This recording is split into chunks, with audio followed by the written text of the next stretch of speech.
Hello guys, welcome to Ansa's views. ഇന്നൊരു casual video ചെയ്യാമെന്ന് വിചാരിച്ചു. കാഷ്വൽ വീഡിയോ എന്നത് കൊണ്ട് ഉദ്ദേശിക്കുന്നത് ഇതിൽ മെയിനായിട്ട് വൈഫിനൊരു ഫോൺ വാങ്ങി, അപ്പോൾ അതിനെക്കുറിച്ചൊരു ഒന്ന് രണ്ട് കാര്യങ്ങൾ പറയുക എന്നുള്ള നിലക്കാണ്.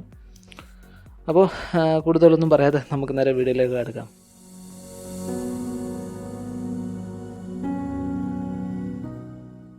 ഓക്കെ, അപ്പോൾ വൈഫിനൊരു ഫോണിനെ കുറിച്ച് ഇങ്ങനെ ചിന്തിക്കുന്നുണ്ട്. അവൾ ഉപയോഗിച്ചിരുന്നത് റെഡ്മി നോട്ട് 3 എന്നുള്ള ഞാൻ മുമ്പ് ഉപയോഗിച്ച ഫോണായിരുന്നു. അങ്ങനെ ഉപയോഗിച്ച് വരുമ്പോൾ അതിൻ്റെ ഡിസ്പ്ലേ കംപ്ലൈൻ്റ് ആയി. പിന്നെ അതിന് ശേഷം വേറെ കംപ്ലൈൻ്റ് ഉണ്ടായിരുന്നു മുമ്പ്, അതൊക്കെ കുറച്ചൊക്കെ സോൾവ് ആക്കി. പിന്നെ ബാറ്ററിക്ക് ഇഷ്യൂ ഉണ്ട്. ഏകദേശം 3-4 വർഷത്തോളം ആകാറായി അത് വാങ്ങിയിട്ട്. സ്വാഭാവികമായിട്ടും ഇഷ്യൂസൊക്കെ തുടങ്ങേണ്ട ഒരു ടൈമൊക്കെ ആയി.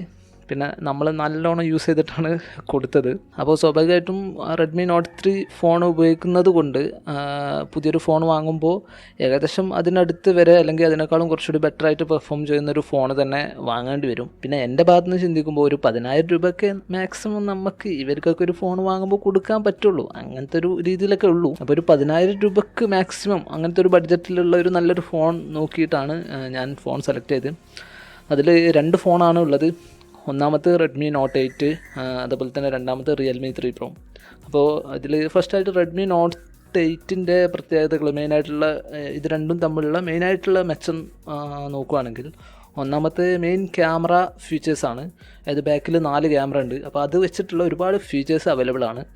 Wide angle video, wide angle shot, അതുപോലെ മാക്രോ ഷോട്ട്, മാക്രോ വീഡിയോ, അങ്ങനെ ഒരുപാട് ഫീച്ചേഴ്സ് അവൈലബിൾ ആണ്.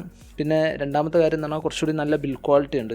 ഫ്രണ്ടിലും ബാക്കിലും ഗൊറില്ല ഗ്ലാസ് ആണ് വന്നിട്ടുള്ളത്.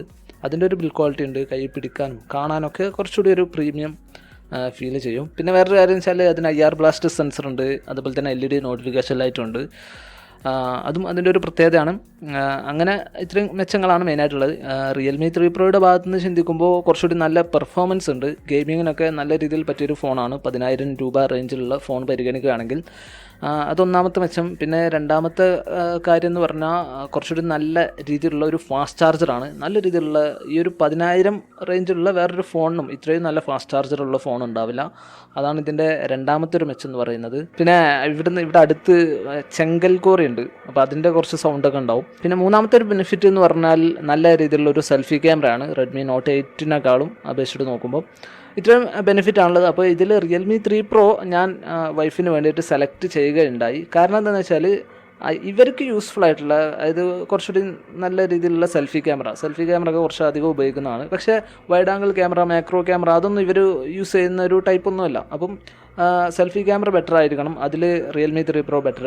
പിന്നെ ഫാസ്റ്റ് ചാർജർ കുറച്ചുകൂടി ബെറ്റർ ആവുന്നതും റിയൽമി 3 പ്രോയിലാണ്. അത് ഉപകാരപ്പെടുന്ന ഒരു സംഗതിയാണ്. അത് ആർക്കായാലും ഉപകാരപ്പെടുന്ന ഒരു സംഗതിയാണ്. ഇത് രണ്ടും മെയിനായിട്ട് കൺസിഡർ ചെയ്യുമ്പോൾ റെഡ്മി നോട്ട് 8-നേക്കാളും എൻ്റെ വൈഫിന് അനുയോജ്യമായിട്ട് തോന്നിയത് റിയൽമി 3 പ്രോ ആയിട്ടാണ്. അതുകൊണ്ടാണ് റിയൽമി 3 പ്രോ സെലക്ട് ചെയ്തത്. പിന്നെ വേറൊരു കാര്യം എന്ന് വെച്ചാൽ റിയൽമി 3 പ്രോയിൽ എടുത്ത പാടെ ചാർജ് ചെയ്യുമ്പോൾ മെയിനായിട്ട് തോന്നിയൊരു പരാതി എന്ന് പറഞ്ഞാൽ നോട്ടിഫിക്കേഷൻ LED ലൈറ്റ് ഇല്ല എന്നുള്ളതാണ്. കാരണം റെഡ്മി നോട്ട് 3ൽ LED നോട്ടിഫിക്കേഷൻ ലൈറ്റ് ഉണ്ടായിരുന്നു. അപ്പോൾ അതിൽ നിന്നും നേരെ ഈ റിയൽമി 3 പ്രോയിലേക്ക് വരുമ്പോൾ അതിലില്ലല്ലോ. സ്വാഭാവികമായിട്ടും അതും ഒരു ചെറുതായിട്ടൊരു നെഗറ്റീവായിട്ട്, അല്ലെങ്കിൽ ഒരു അതും കൂടി വേണമായിരുന്നു എന്നുള്ള രീതിയിലൊരു പറഞ്ഞൊരു സംഗതിയാണ് വൈഫിൽ നിന്നുള്ള അഭിപ്രായമാണ്. അപ്പം ഇത്രയേ ഉള്ളൂ. ബാക്കിയുള്ള എല്ലാ കാര്യത്തിലും അടിപൊളിയാണ്, സാറ്റിസ്ഫൈഡ് ആണ്, 100% സാറ്റിസ്ഫൈഡ് ആണ് ബാക്കിയുള്ള കാര്യത്തിലൊക്കെ. അപ്പോൾ നല്ലൊരു ഫോണാണ് റിയൽമി 3 പ്രോ എന്നുള്ള ഫോൺ. 10,000 റേഞ്ചിലുള്ള റെഡ്മി നോട്ട് 8 നല്ല ഫോണാണ്. പിന്നെ റെഡ്മി നോട്ട് 8ലെ വേറൊരു ബെനിഫിറ്റ് എന്ന് പറഞ്ഞാൽ IR ബ്ലാസ്റ്റ് സെൻസർ ഉള്ളതാണ്. അതൊന്നും ഇവർ യൂസ് ചെയ്യില്ല.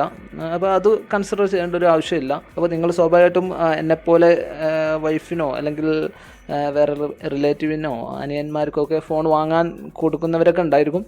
അപ്പം അവർക്കൊക്കെ ചെറുതായ രൂപത്തിലൊക്കെ ഈ വീഡിയോ ഉപകാരപ്പെടും എന്ന് വിചാരിക്കുന്നു. ഓക്കെ, അപ്പോൾ ഇത്രയേ ഉള്ളൂ. നിങ്ങൾക്ക് ഈ വീഡിയോ ഇഷ്ടപ്പെട്ടു അല്ലെങ്കിൽ ഉപകാരപ്പെട്ടുവെങ്കിൽ തീർച്ചയായിട്ടും ലൈക്ക് അടിക്കുക. അതുപോലെ തന്നെ നിങ്ങളിവിടെ പുതിയതായിട്ടാണ് ഇവിടെ വരുന്നതെങ്കിൽ തീർച്ചയായിട്ടും ഈ ചാനലിലെ മറ്റുള്ള വീഡിയോസും കണ്ടു നോക്കുക. ആ വീഡിയോസ് നിങ്ങൾക്ക് ഉപകാരപ്പെടുന്നു അല്ലെങ്കിൽ ഇഷ്ടപ്പെടുന്നെങ്കിൽ തീർച്ചയായിട്ടും അൻസസ് വ്യൂസ് എന്ന ഈ ചാനൽ സബ്സ്ക്രൈബ് ചെയ്യുക. Okay, that's all. Thanks for watching this video. പിന്നെ മൂന്നാമത്തെ ഒരു ബെനിഫിറ്റ് എന്ന് പറഞ്ഞാൽ അത് പ്രത്യേകം പറയുകയുണ്ടായി. കാരണം റെഡ്മി നോട്ട് 3ൽ പൊടിയിരുന്നത്